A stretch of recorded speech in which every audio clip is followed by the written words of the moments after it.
എറണാകുളത്ത് വർക്ക്സ് വരുമ്പോൾ ഏറ്റവും ഇഷ്ടം കോട്ടയത്ത് വന്ന് നിൽക്കാനാണ്. കാരണം എന്റെ 3 തലതെറിച്ച കൂട്ടുകാർ കോട്ടയംകാരാണ്. മോർണിംഗ് തന്നെ ചുങ്കത്തെ 20 രൂപയുടെ ജ്യൂസ് കടയിൽ പോയി 2 ജ്യൂസ് കുടിച്ച് എനർജറ്റിക് ആയി. ഞാൻ ഇവിടെ ഇടയ്ക്കിടയ്ക്ക് വരുമ്പോഴൊക്കെ എന്നോട് ബിരിയാണി വെക്കാൻ പറയും. എന്റെ മലബാർ സ്റ്റൈൽ ബിരിയാണിയുടെ വലിയ ഫാൻസ് ആണ് ഇവിടെ. ഞാൻ ഇവിടെ വന്ന 2ന്റെ അന്ന് തടിക്കും. കാരണം ഇവിടെ എപ്പോ വന്നാലും നല്ല ഒതന്റിക് ബീഫ് ഉണ്ടാവാറുണ്ട്. കണ്ടില്ലേ, നല്ല മുരിഞ്ഞ ബീഫ് ഫ്രൈയും നല്ല ബീഫ് കറി. ഇവിടെ എപ്പോഴും ഗസ്റ്റ് വരാറുള്ളത് കൊണ്ട് തന്നെ ഈ ഒരു കുഞ്ഞടുപ്പ് ഇവിടത്തെ മെയിൻ ആണ്. അങ്ങനെ ഞാൻ ഒറ്റ മണിക്കൂറിൽ നല്ല കിടിലം കണ്ണൂർ സ്റ്റൈൽ ബിരിയാണിയും പുതിനൽ ചമ്മന്തിയൊക്കെ ഉണ്ടാക്കി.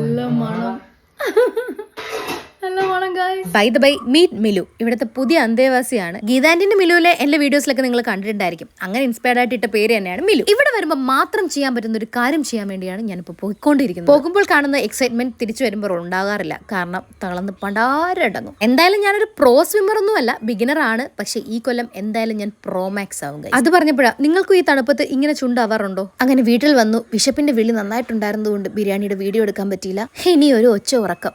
ടാറ്റാ.